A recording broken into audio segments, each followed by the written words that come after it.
bayinya atau calon anaknya hanya gara-gara prosedur rapid test. Karena hal itulah yang membuat saya sampai protes kepada ID kemarin. Dan ya, saya sekarang di sel tidak apa-apa. Yang penting tidak ada lagi ibu-ibu yang harus kehilangan bayinya.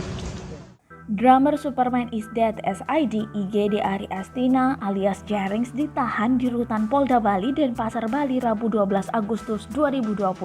Ia mengaku tak masalah hidup di penjara, ini pesannya.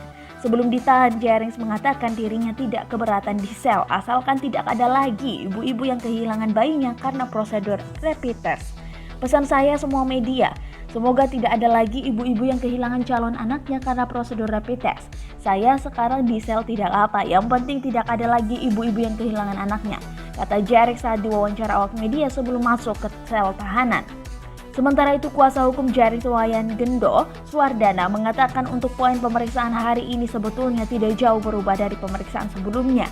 Hanya saja pada pemeriksaan hari ini Jarings menekankan apa yang ia lakukan adalah bentuk kecintaannya terhadap bangsa Indonesia.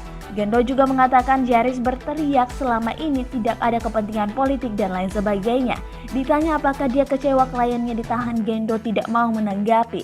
Ia menyerahkan sepenuhnya ke masyarakat untuk menilai. Diberitakan sebelumnya drummer grup band SID IGD Ari Astina alias Jarings ditetapkan tersangka Rabu 12 Agustus 2020.